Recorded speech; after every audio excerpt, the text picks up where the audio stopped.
Good morning student.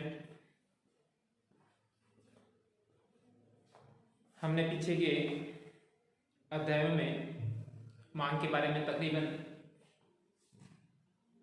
Basic चीजें सारी पढ़ी हैं, जिसमें मांग किसे कहते हैं, मांग को प्रभावित करने वाले चर कौन से हैं, मांग में परिवर्तन की स्थिति क्या हो सकती है, बाजार अनुसूची कैसी होती है, व्यक्तिगत अनुसूची कैसी होती है और उस स्थिति में मांग वक्र कैसा होता है।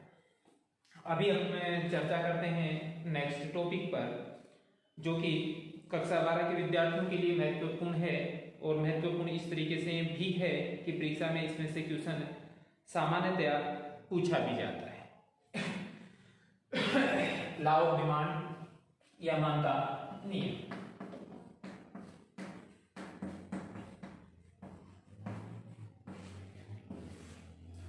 विद्यार्थियों, मांग का नियम, क्योंकि मोटे रूप से हमने मांग के बारे में काफी चर्चाएं कर ली, तो उसमें आपने ये देख भी लिया कि सामान्यतया उपभोक्ता कम कीमत पर वस्तु की अधिक मांग करता है, जबकि कम कीमत होती है तो ऐसी स्थिति में अधिक वस्तु की मांग करेगा और अधिक कीमत की स्थिति में कम वस्तु की मांग वह करता है।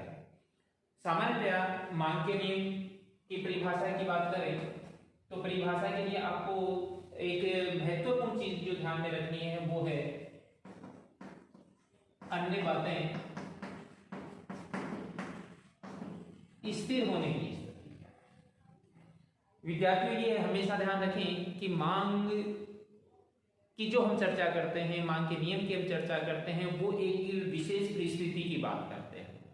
हम सामान्य परिस्थिति की बात नहीं कर रहे हैं, हम विशेष परिस्थिति की बात कर रहे हैं। और विशेष परिस्थिति में हम ये मान के चलते हैं कि मांग को प्रभावित करने वाले वे समस्त चर जिनका अध्ययन हम वर्तमान में मांग के साथ नहीं कर रहे हैं, उन समस्त चरों को हम कांस्टेंट मान के चलते हैं। और यदि अन्य बातें स्थिर रहती हैं या अन्य सारे चर जब कांस्टेंट होते हैं, तो ऐसी स्थिति में कीमत के बढ़ने पर मांग मात्रा में कमी हो और कीमत के घटने पर मांग मात्रा में वृद्धि हो, इसी को हम कहते हैं मांग का नियम। तो विद्यार्थियों, यहाँ पे मांग के नियम के लिए जो परिभाषा की हम बात करें तो परिभाषा आप इस तरीके से देंगे कि अन्य बातें समान रहने पर कीमत के बढ़ने पर मांग मात्रा में कमी हो और कीमत के घटने पर मांग मात्रा में वृद्धि हो, इसी को हम मांग का नियम कहते हैं। विद्यार्थियों, मैंने अक्सर देखा है, क्लासरूम में भी मैंने काफी बार स्टूडेंट को इस चीज से अवगत करवाया है कि इसको जब भी आप परिभाषा लिखें तो परिभाषा के अंदर आपको सबसे पहले यूज प्राइस का ही करना है, क्योंकि मांग में जो परिवर्तन होता है वो प्राइस के कारण होता है या स्वतंत्र चरों के कारण यहां पे हो रहा है। और पीछे हम चर्चा कर चुके हैं कि स्वतंत्र चर कौन से होते हैं। तो यहां पे ध्यान दें कि स्वतंत्र चर के कारण आश्रित चर में परिवर्तन होता है, कभी भी आश्रित चर के कारण स्वतंत्र चर में परिवर्तन नहीं होगा।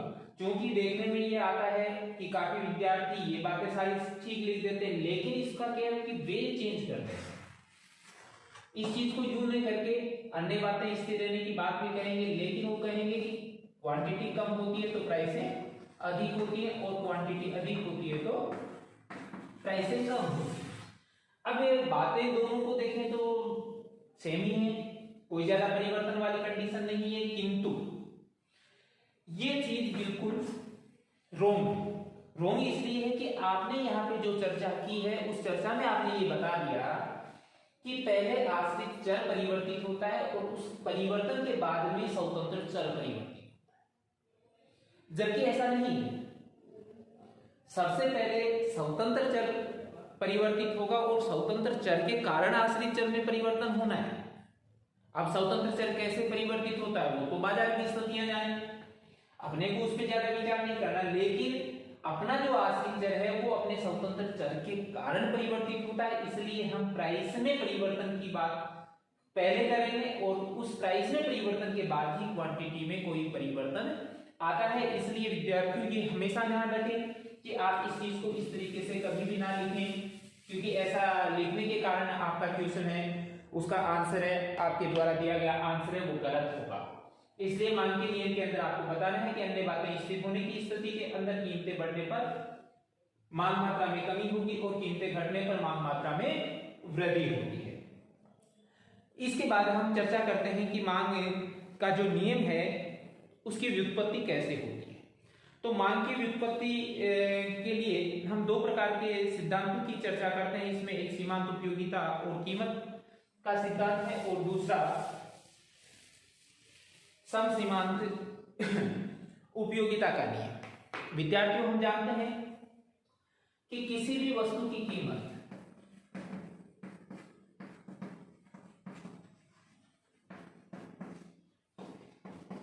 उस वस्तु की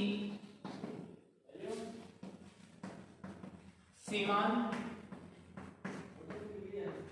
उपयोगिता पर निर्भर करती है। अब यहां पे हमने बात की कि किसी भी वस्तु की कीमत है वो उसकी सीमांत उपयोगिता के से निर्धारित होती है। तो वो ऐसा क्यों होता है?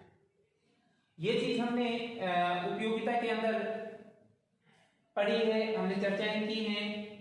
हम जानते हैं कि कोई भी वस्तु है जिसका एग्जाम्पल भी आपने हीरे और पानी के विरोधाभास में देखा है कि हीरा है वो जीवन के लिए कम महत्वपूर्ण होते हुए भी महंगा होता है, जबकि पानी है वो जीवन के लिए महत्वपूर्ण होते हुए भी सस्ता हो जाता है। इसकी वजह यही है कि पानी है उसकी टीयू अधिक है लेकिन सीमांत उपयोगिता उसकी काफी कम है और काफी कम सीमांत उपयोगिता होने की वजह से उसकी कीमतें भी कम है। इसी प्रकार हीरा है उसकी टीयू कम होने की वजह से सीमांत उपयोगिता अधिक है और सीमांत उपयोगिता अधिक होने से उसकी कीमतें अधिक होगी। तो विद्यार्थियों, यहाँ पे ध्यान हमेशा ये रखना है कि कोई भी वस्तु जितनी ज्यादा महत्वपूर्ण होती है उस वस्तु को उस समय तक खरीदा जाता है जब तक उस वस्तु की सीमांत उपयोगिता उस वस्तु की कीमत की सीमांत उपयोगिता के बराबर नहीं हो जाती। अर्थात हमेशा उपभोक्ता है वो ये चाहेगा, यदि इस वस्तु की हम चर्चा करें तो MUX बराबर CX की स्थिति में हमेशा रहेगा, क्योंकि इस स्थिति में जो आप मुद्रा वे कर रहे हैं उस मुद्रा की अंतिम इकाई की जो सीमांत उपयोगिता है उतनी ही सीमांत उपयोगिता आप इस वस्तु की आप प्राप्त कर रहे हैं। अब यदि इसका उलट हो जाता है या इसमें चेंजेज आ जाता है और ये होता है कि MUX ग्रेटर देन PX, अर्थात ये कंडीशन अपने को ये बताती है कि प्राइसों की जो सीमांत उपयोगिता वो कम है किंतु उस वस्तु की सीमांत उपयोगिता अधिक है, अर्थात अब भी ये वस्तु उपभोक्ता के लिए महत्वपूर्ण है। तो ये उपभोक्ता इस वस्तु का क्रय है वो बढ़ाएगा, इसका यूज वो बढ़ाता है और वो उस वस्तु का यूज तब तक करता है जब तक कि इस वस्तु की सीमांत उपयोगिता है वो इस वस्तु की कीमत के बराबर नहीं हो जाती। इसका विपरीत है तो विपरीत भी सेम कंडीशन होगी कि MUX लेस देन PX की कंडीशन, अर्थात यहां पर वस्तु की जो प्राइसें हैं उनकी सीमांत उपयोगिता अधिक हो रही है जबकि उस वस्तु की सीमांत उपयोगिता कम है। तो ऐसी स्थिति के अंदर उपभोक्ता है इस वस्तु की जो मांग है उसको कम कर देगा, घटा देगा, इसका यूज कम करेगा और कम करते करते वो उस बिंदु तक इसका यूज कम करेगा जहां तक कि ये वापिस MUX बराबर PX की स्थिति में नहीं आ जाता। तो सीमांत उपयोगिता और कीमत का सिद्धांत अपने को बताता है कि एक उपभोक्ता संतुलन की अवस्था में या उस समय तक वस्तु का क्रय करता है जहां तक कि वस्तु की कीमत और उस वस्तु की सीमांत उपयोगिता है वो आपस में बराबर नहीं हो जाती। ये दो कंडीशन यहाँ पे हमने ली, एक में MUX ग्रेटर देन PX लिया और एक में MUX लेस देन PX लिया। अब नंबर दो कंडीशन व्युत्पत्ति की अपन लेते हैं कि सीमांत उपयोगिता नियम। समसीमांत उपयोगिता नियम क्या कहता है?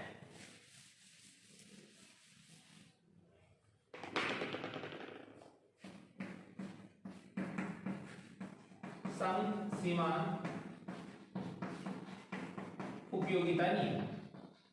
समसीमांत उपयोगिता नियम कहता है कि एक उपभोक्ता कोई एक वस्तु ही यूज नहीं करता, वो बहुत सारी वस्तुओं का यूज करता है और जब वो बहुत सारी वस्तुओं का यूज करता है तो ऐसी स्थिति में सभी वस्तुओं से मिलने वाले भारित सीमांत, यहाँ पे मैं शब्द यूज कर रहा हूं भारित सीमांत उपयोगिता, और क्योंकि यहाँ पे ये ध्यान रखें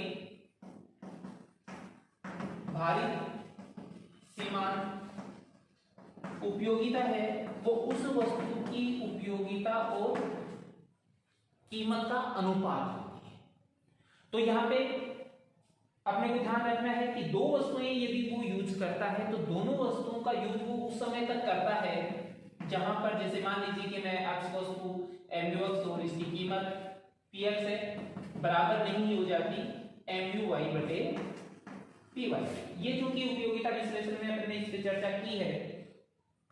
अब यहां पर उपभोक्ता के लिए यदि हम बात करें, मांग के नियम की बात करें, तो मांग का नियम कैसे इस पे कारण पैदा होता है, तो उसकी चर्चा करें तो नंबर 1 कंडीशन अपन ये लें कि यदि MUX बटे PX ग्रेटर देन हो जाता है MUY बटे PY। अब ये कंडीशन अपने को ये बताती है कि अक्स वस्तु की भारित सीमांत उपयोगिताएं अब भी ज्यादा है जबकि वाई वस्तु की भारित सीमांत उपयोगिता कम है। क्योंकि अक्स वस्तु की भारित सीमांत उपयोगिता अधिक है, इसलिए उपभोक्ता के लिए अक्स वस्तु है वो सस्ती है और उसके लिए महत्वपूर्ण है, क्योंकि उपयोगिता इससे इसको ज्यादा प्राप्त हो रही है। ऐसी स्थिति में उपभोक्ता अक्स वस्तु का यूज है वो बढ़ाएगा, और वो उस वस्तु का यूज तब तक बढ़ाएगा जब तक कि कंडीशन MUX बटे PX बराबर MUY बटे PY नहीं हो जाती। अर्थात यहां पर आने के बाद में उपभोक्ता है वो संतुष्टि के स्तर पे होता है, या यूं कहें कि इसके बाद वो उस वस्तु का यूज, किसी भी वस्तु का यूज है वो नहीं बढ़ाएगा। लेकिन ये कंडीशन जब तक होगी तब तक अक्स वस्तु की मांग को वो बढ़ाएगा। मांग को इसलिए बढ़ाएगा क्योंकि यहाँ पे अक्स वस्तु की कीमत है वो वाई वस्तु की तुलनात्मक रूप से देखा जाए तो सस्ती है। तो ऐसी स्थिति में सस्ती वस्तु होगी तो ऐसी स्थिति में डिमांड उसकी ज्यादा होगी, इसलिए वो अक्स वस्तु की मात्रा को बढ़ाएगा और वो बढ़ाते बढ़ाते उस स्थिति तक लेके आएगा जहां तक कि दोनों वस्तुओं की भारित सीमांत उपयोगिताएं आपस में बराबर नहीं होगी। इसी की कंडीशन नंबर 2 हम सम सीमांत उपयोगिता नियम की देखें तो कंडीशन नंबर 2 ये ले सकते हैं कि MUX बटे PX लेस देन MUY बटे PY। ये कंडीशन केवल इस कंडीशन की सीधी सी विपरीत कंडीशन है। तो यहां पे हमने देखा कि अक्स वस्तु की भारित सीमांत उपयोगिता अधिक थी, यहां पे है वाई वस्तु की भारित सीमांत उपयोगिता अधिक है। भारित सीमांत उपयोगिता वाई वस्तु के अधिक होने के कारण हम मान के चलते हैं कि यहाँ पे इसकी प्राइस है कम तुलनात्मक रूप से, और इस वस्तु से मिलने वाली उपयोगिता है वो उपभोक्ता के लिए अधिक है। तो ऐसी स्थिति के अंदर तुलनात्मक रूप से वाई वस्तु सस्ती होने के कारण और इसकी उपयोगिता अधिक होने के कारण उपभोक्ता इसका यूज फिर से यहाँ पे वाई वस्तु का यूज बढ़ाए, यूज वो उस बिंदु तक बढ़ाता चला जाएगा जहां तक कि फिर से कंडीशन MUX बटे PX बराबर MUY बटे PY नहीं हो जाता, और इस कंडीशन तक वो वाई वस्तु की क्वांटिटी है वो अधिक लेगा क्योंकि अक्स वाई वस्तु है उसके लिए सस्ती है, और सस्ती होने की वजह से उस वस्तु से मिलने वाली भारित सीमांत उपयोगिता उसको अधिक प्राप्त हो रही है, और भारित सीमांत उपयोगिता अधिक प्राप्त होने के कारण उस वस्तु का वो यूज और बढ़ाएगा और बढ़ाकर उस बिंदु तक लेके आएगा जहां तक कि MUX बटे PX बराबर MUY बटे PY नहीं हो जाता है। इसके बाद हम बात करते हैं मांग के नियम के लागू होने के कारण। तो विद्यार्थियों यहाँ पे ध्यान दें कि महत्वपूर्ण रूप से 3 प्रकार के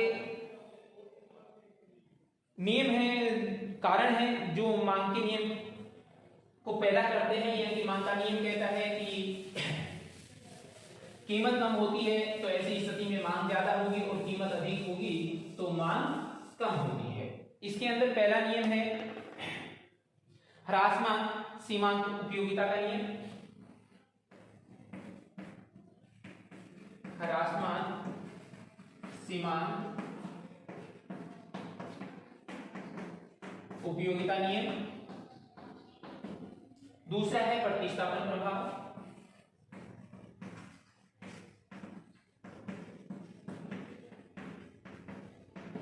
और तीसरा महत्वपूर्ण 3 ही है, इसके अलावा हम कीमत प्रभाव की भी चर्चा करते हैं इसके अंदर आय प्रभाव। विद्यार्थी यहाँ पे इन तीनों चीजों को अपने को भली भांति समझ लेना है, और ये जांच लेना है क्योंकि परीक्षा में ये क्वेश्चन भी आपसे पूछा जा सकता है कि मांग के नियम के लागू होने के कारण क्या है। क्योंकि मांग के नियम के जो लागू होने के कारण हैं उनके अंदर महत्वपूर्ण रूप से हम 3 ही कारणों की चर्चा करते हैं, क्योंकि बाकी के समस्त कारण जैसा कि पुस्तक के अंदर इसके बाद उसका प्रभाव दिया गया है कि कीमत है, तो कीमत चूंकि अपन यहीं पे चर्चा उसकी कर लेते हैं क्योंकि कीमत के कारण ही हम मांग के नियम की बातें करते हैं और उसकी आवश्यकता की भी हम यहाँ पे चर्चा कर रहे हैं। किंतु सबसे पहले यहीं पे हम चर्चा कर लेते हैं इनकी विस्तार से कि ह्रासमान सीमांत उपयोगिता नियम कैसे मांग के नियम के लागू होने का कारण बनता है। तो सबसे पहले बात करते हैं ह्रासमान सीमांत उपयोगिता नियम। तो पहले विद्यार्थियों ये जांच लेना है कि ह्रासमान सीमांत उपयोगिता नियम है क्या। तो चूंकि ह्रासमान सीमांत उपयोगिता नियम ये बताता है कि जैसे जैसे एक उपभोक्ता किसी वस्तु की उत्तरोत्तर इकाइयां प्राप्त करते चला जाता है वैसे वैसे उसको मिलने वाली सीमांत उपयोगिता है वो घटती हुई चली जाती है। अब विद्यार्थियों यहाँ पे ये महत्वपूर्ण है कि उसके लिए प्राप्त उपयोगिता जैसे जैसे उत्तरोत्तर इकाइयां, जैसे मान लीजिए कि वो एक इकाई ली एक वस्तु की, फिर दूसरी लेता है, फिर तीसरी लेता है, फिर चौथी लेता है। तो यहाँ पे पहली के लिए उसको जैसे सीमांत उपयोगिता मान लीजिए कि 10 मिली, तो दूसरी के लिए इससे कम होगी, तीसरी के लिए इससे कम होगी और चौथी के लिए इससे कम होगी। ये जो घटती हुई सीमांत उपयोगिता होती है इसी को हम कहते हैं ह्रासमान सीमांत उपयोगिता नियम। अब प्रश्न ये उठता है कि इसके कारण उपभोक्ता है उसका मांग का नियम कैसे क्रियाशील हो जाता है। तो देखिए हमने इससे पूर्व चर्चा की कि एक उपभोक्ता किसी वस्तु की इकाइयां तब तक खरीदने का प्रयास करता है जब तक कि उसके द्वारा त्यागी गई जो मुद्रा होती है या उसका जो मूल्य होता है उस मूल्य की सीमांत उपयोगिता उस वस्तु की सीमांत उपयोगिता के बराबर नहीं हो जाती। क्योंकि यहां पर मान लीजिए कि हम चर्चा करें कि कोई वस्तु है उससे मिलने वाली सीमांत उपयोगिता यहां पे हमने लिख दी कि 10 है, 8 है, 6 है और 4 है। किंतु उपभोक्ता के लिए मुद्रा की जो सीमांत उपयोगिता है उसको हम स्थिर मान के चलते हैं, कांस्टेंट मान के चलते हैं और हम ये कहें कि उसकी जो सीमांत उपयोगिता मुद्रा की एम लिख रहा हूं मैं वो 2 के बराबर है।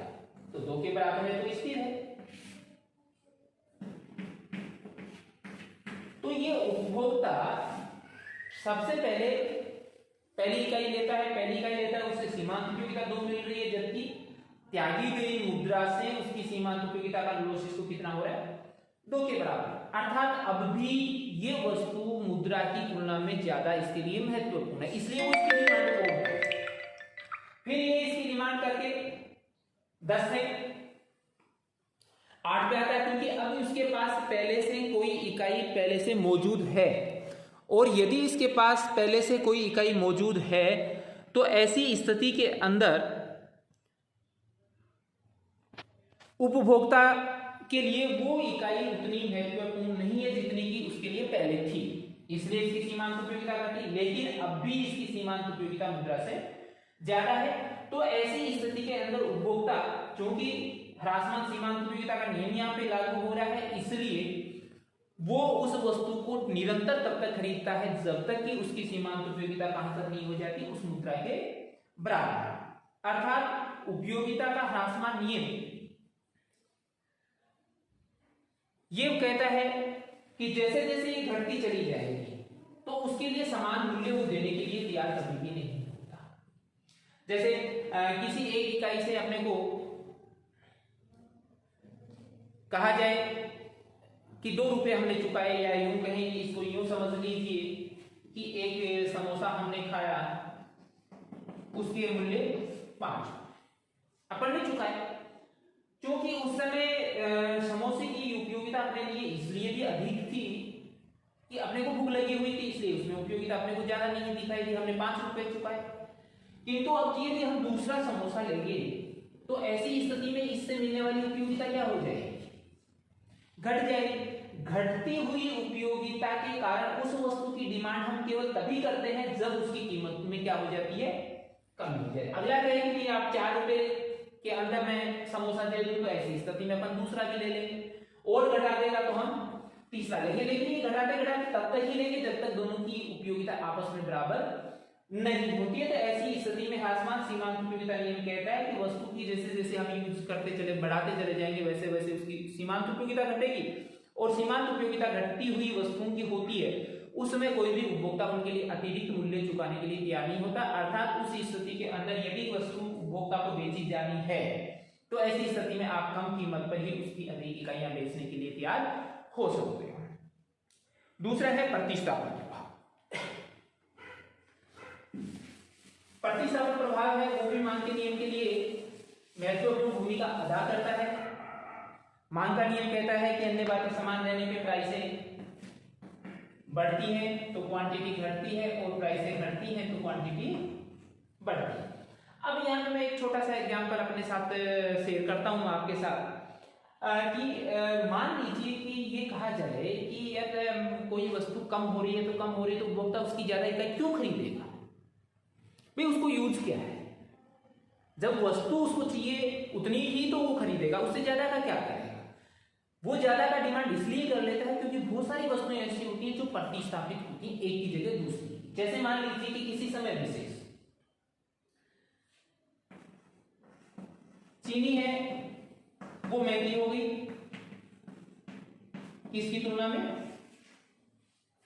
गुड़ की तुलना में तो महंगी हो गई, इसलिए चीनी की क्वांटिटी को इसलिए घटा रहा है क्योंकि दूसरी साइड में तुलनात्मक रूप से गुड़ सस्ता हो रहा है इसलिए इसकी क्वांटिटी बढ़ा रहा है, और तुलनात्मक रूप से सस्ता हो रहा है इसलिए जो वस्तु सस्ती होती है उसकी क्वांटिटी बढ़ाएगा। क्यों बढ़ा देगा, क्योंकि उसका प्रतिस्थापन वो चीनी की जगह कर लेगा। तो विद्यार्थी ये ध्यान रखें कि प्रतिस्थापन प्रभाव अपने को ये कहता है कि बहुत सारी वस्तुएं एक दूसरे की जगह प्रयोग की जाने वाली होती हैं, तो ऐसी स्थिति में जैसे जैसे कीमत घटती है तो उस वस्तु की क्वांटिटी वो इसलिए अधिक करता है या मांग अधिक इसलिए करता है क्योंकि उस वस्तु का यूज है वो दूसरी वस्तुओं की जगह करने लगता है। तीसरा प्रभाव है आय प्रभाव।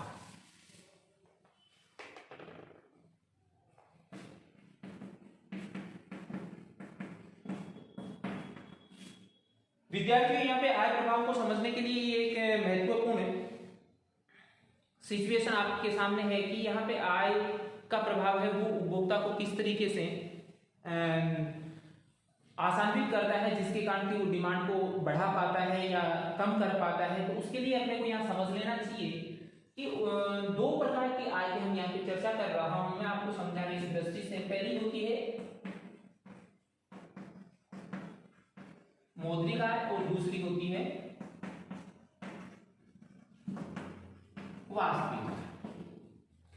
विद्यार्थी यहाँ क्योंकि आप जानते होंगे कि मौद्रिक आय हम किसको कहेंगे और वास्तविक आय किसको कहेंगे, तो विद्यार्थियों ये ध्यान रखें कि मौद्रिक आय केवल मुद्रा के रूप में मिलने वाली आय को हम मौद्रिक आय कहते हैं, जो आपको कैश रूप में आपको प्राप्त होती है। किंतु उस मौद्रिक आय के साथ अन्य सुविधाएं यदि हम जोड़ लें, जैसे मानो किसी कार्मिक को टेलीफोन मुफ्त में मिल रहा है या उसका भुगतान है वो जो भी उसका नियोक्ता जो भी है वो नियोक्ता उसका भुगतान कर रहा है, उसको गाड़ी की सुविधा दे रखी है, उसका भुगतान भी नियोक्ता ही कर रहा है, तो वो चीजें यदि हम उसकी मौद्रिक आय के साथ जोड़ देते हैं तो ऐसी स्थिति में उसकी आय को क्या कहा जाएगा, उस आय को वास्तविक आय कहा जाएगा।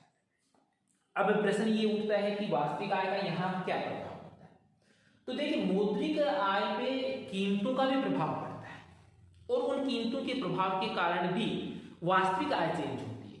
उसको समझने के लिए अपन देखिए छोटा सा एक एग्जांपल लेके इसको हम कंप्लीट करते हैं। मान लो कि कोई उपभोक्ता है जिसकी आय है 100 रुपए और कोई वस्तु है उसकी कीमत है 5 रुपए, अर्थात ऐसी स्थिति के अंदर वो इस वस्तु की जो क्वांटिटी मैक्सिमम खरीद सकता है वो कितनी खरीदेगा,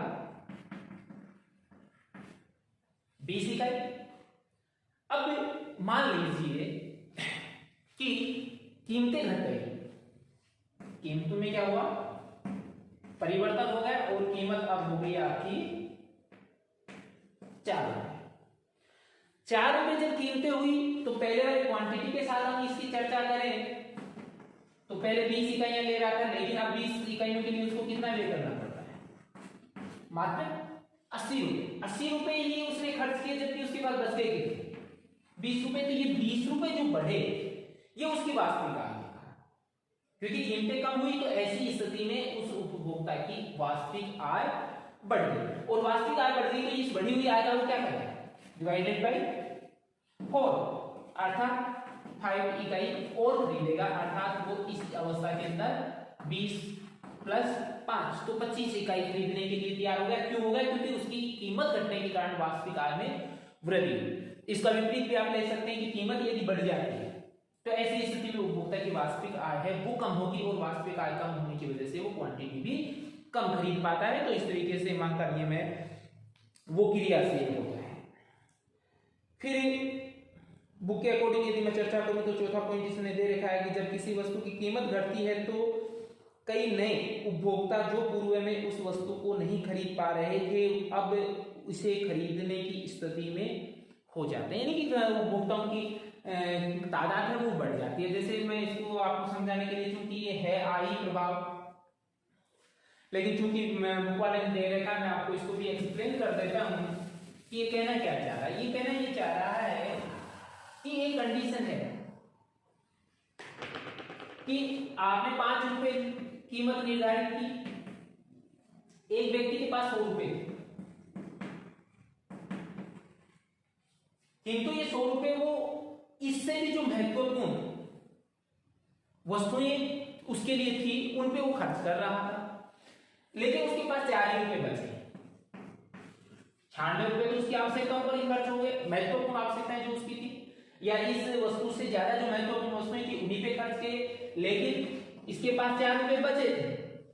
अब 4 रुपए की स्थिति में 5 रुपए वाली वस्तु को वो खरीद नहीं पा रहा, किंतु अभी आप प्राइस जैसे ही कम हुई तो इसकी कीमत हो गई 4, और अब ये उपभोक्ता जो कि पहले नहीं इस वस्तु को खरीद पा रहा था क्योंकि उसकी आय कम थी, और जो कि अब जैसे ही इसकी कीमतें कम हुई तो वो उसके आय के स्तर के अंदर वो प्राप्त करने के अंदर सक्षम हो गया, इसलिए ये उपभोक्ता इस वस्तु की मांग को बढ़ा देता है। तो जैसे जैसे कीमतें घटती हैं तो उसके कारण बहुत सारे उपभोक्ता ऐसे भी जुड़ जाते हैं जिनकी आय कम होती है और वो पहले उस वस्तु को नहीं खरीद पा रहे थे, लेकिन कीमत कम होने की स्थिति के अंदर उस वस्तु की अतिरिक्त मांग पैदा कर रहे हैं। इसके बाद 5वां जो पॉइंट था वो अपना है कि जब किसी वस्तु की कीमत घटती है तो उस वस्तु का उपयोग अन्य उपयोगों के लिए भी बढ़ता है, जिसके फलस्वरूप कीमत के घटने पर उसकी मांग बढ़ती है। तो ये अपन ने प्रतिस्थापन प्रभाव में इसकी पहले ही चर्चा कर ली है। इसके बाद हम बात करते हैं इस अध्याय का जो लास्ट टॉपिक अपने पास है वो है मांग के नियम के अपवाद, कि मांग का नियम है वो कब कब लागू नहीं होता। तो इनकी मोटी सी चर्चाएं तो मैं आपके साथ शेयर कर चुका हूं जब हमने मांग को प्रभावित करने वाले चरों की बात की थी, उस अध्याय में मैंने इनकी काफी चर्चाएं की है। फिर भी मैं एक बार फिर से आपके लिए चर्चाएं कर देता हूं। इसमें दे रखा है सबसे पहले है कि गिवन वस्तुओं की स्थिति जब होती है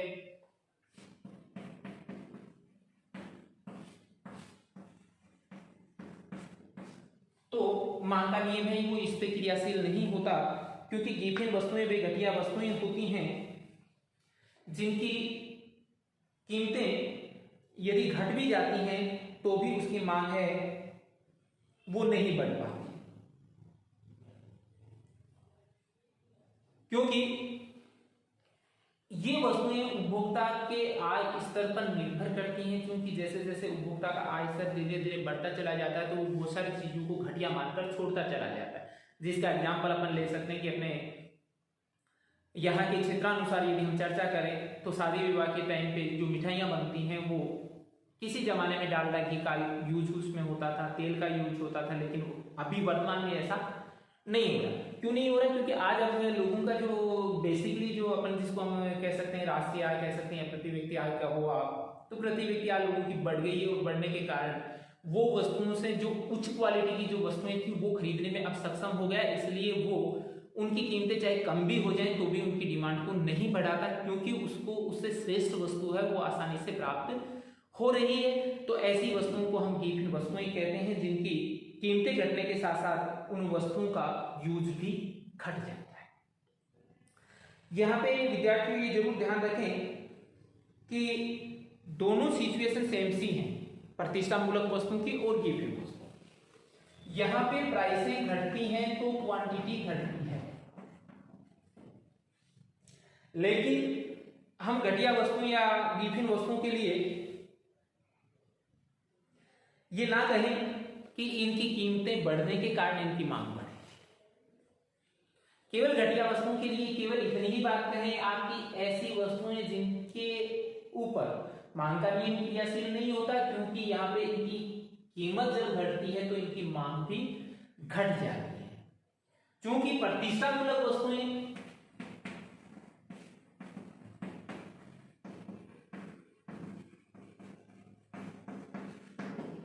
वो इनके विपरीत होती है, ये लोगों की प्रतिष्ठा के साथ जुड़ी होती हैं और ऐसी स्थिति के अंदर लोग उस वस्तु को इसलिए खरीदते हैं क्योंकि वो महंगी होती है। महंगी वस्तु को खरीदने के कारण उनका जो उनकी सोसाइटी होती है, उस सोसाइटी के अंदर मान सम्मान बढ़ता है। अर्थात ये वो वस्तुएं होती हैं जिनकी अधिक प्राइस पर डिमांड भी क्या की जाती है, अधिक की जाती है, उनको हम प्रतिष्ठामूलक वस्तुएं कहते हैं। और जिनकी प्राइसें कम होने के कारण क्वांटिटी या मांग कम की जाती है, उनको हम गिवन वस्तु कहते हैं। तो दोनों में मूल अंतर भी मैंने आपको बताया। अब चर्चा करें कि घटिया वस्तु कौन सी होंगी या गिवन वस्तुएं कौन सी होंगी जिसके अंदर आप ले सकते हो। मोटे अनाज जिनकी चर्चा मैं पहले कर चुका, डालडा घी है, उसका आप एग्जाम्पल दे सकते हो। प्रतिष्ठामूलक वस्तुओं में जैसे पेंटिंग है, जो कि पेंटिंग में वैसे होता कुछ नहीं है, वही पेंटर बनाने वाला होता है, वही कलर होते हैं, वही कागज होता है या कपड़ा होता है जिसपे पेंटिंग की जाती है, किंतु उसको प्रतिष्ठा के साथ जोड़कर उसकी कीमतें हैं वो अधिक वहन कर ली जाती हैं। इसके बाद मांग का नियम कई और चर जिसके अंदर लागू होते हैं, उसके अंदर भावी कीमत में परिवर्तन की संभावना हो सकती है। इस पे हम चर्चा कर चुके हैं कि भविष्य में यदि कीमत घटने की संभावना होगी तो आज कम कीमत पर भी उसकी मांग ज्यादा नहीं होगी, क्योंकि उपभोक्ता को ये पता है कि भविष्य के अंदर इस वस्तु की कीमत आज की अपेक्षा भी घटेगी। घटेगी तो ऐसी स्थिति के अंदर वो आज उस वस्तु की मांग नहीं करकर भविष्य के अंदर उसकी मांग करता है। या इसका विपरीत भी आप ले सकते हो कि आज कीमत तो बढ़ रही है, लेकिन उपभोक्ता को ये पता है कि भविष्य में इसकी कीमतें और अधिक बढ़ने वाली है, तो वो आज उस वस्तु का स्टॉक करने के लिए उसकी बढ़ती हुई कीमतों पर भी अधिक मांग कर सकता है। उपभोक्ता की अज्ञानता या गलत अवधारणाएं भी हो सकती हैं। कई बार विद्यार्थियों को होता ये है कि हम जब दुकान पे जाते हैं तो उस वस्तु को खरीदना ज्यादा पसंद करते हैं जो सबसे ज्यादा महंगी होती है, क्योंकि हमें ये नहीं पता होता कि वस्तु की कैसी क्वालिटी है, क्योंकि अपन उसके बारे में कुछ नहीं जानते। तो हमारे मन में एक ही विचार होता है कि जो वस्तु ज्यादा महंगी होगी वो उतनी ही ज्यादा श्रेष्ठ होगी या उतनी ही अच्छी होगी, जिसके कारण हम उस वस्तु की डिमांड है वो बढ़ा सकते हैं। तो ऐसी स्थिति में भी मांग का नियम क्रियाशील नहीं होगा। और इसके अलावा लास्ट जो हम बात करें तो ऐसी अनिवार्य वस्तुएं जो जीवन जीने के लिए आवश्यक होती हैं, जैसे दवाइयां या जीवन रक्षक दवाइयां, जिनको हम कह सकते हैं कि जो जीवन के लिए महत्वपूर्ण है, तो उस स्थिति में प्राइस कोई महत्वपूर्ण योगदान नहीं करती। यदि किसी पे एमआरपी भी लिखी हो कि 100 रुपए की दवाई है और दुकान वाला आपको 150 रुपए में बेच रहा है, किंतु वो आपके लिए अति आवश्यक है, तो ऐसी स्थिति में आप उसका मोल भाव नहीं करेंगे या उसको छोड़ने की ओर तत्पर नहीं होंगे, आप उसकी अतिरिक्त इकाई ही प्राप्त करना चाहेंगे। तो विद्यार्थियों, आज हमने इस टॉपिक को या इस यूं कहें कि इस चैप्टर को कंप्लीट किया है। इसमें यदि किसी प्रकार की शंकाएं आपके मन में हो, कोई चीज मेरे से छुटी हो, पॉसिबल है, मैंने कोशिश की है कि आपकी नोटबुक के अकॉर्डिंग मैं चलूं, मैंने कुछ एक्स्ट्रा करवाने का भी प्रयास नहीं किया है। इसीलिए मैंने पीछे के वीडियो में ये कहा भी था कि ये बेसिकली मैं केवल 12वीं क्लास के लेवल की ही चर्चाएं मैं इसमें कर रहा हूँ, इसलिए मैंने पूरी कोशिश की है कि इसमें से कुछ ना छूटे। फिर भी हो सकता है कि कोई टॉपिक ऐसा हो जो मेरे से छूट गया हो, तो आप मुझे कमेंट बॉक्स में लिख के या मेरे पर्सनल नंबर पे अवगत करवा दें, मैं उसका वीडियो निश्चित रूप से बनाऊंगा। अब इस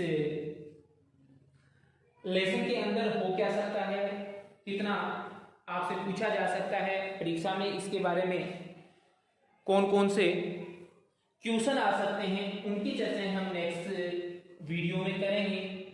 और नेक्स्ट वीडियो के साथ ही हम नेक्स्ट लेसन की भी बात करेंगे, जिसमें मांग की कीमत लोच है, यानी कि यहाँ पे हमने उसको थ्योरेटिकल पढ़ा, वहाँ पे हमें इसको मैथमेटिकल पढ़ना है, तो उस लेसन के साथ हम इसकी भी चर्चा करेंगे, इसमें से पूछे जाने वाले क्वेश्चनों की चर्चा करेंगे।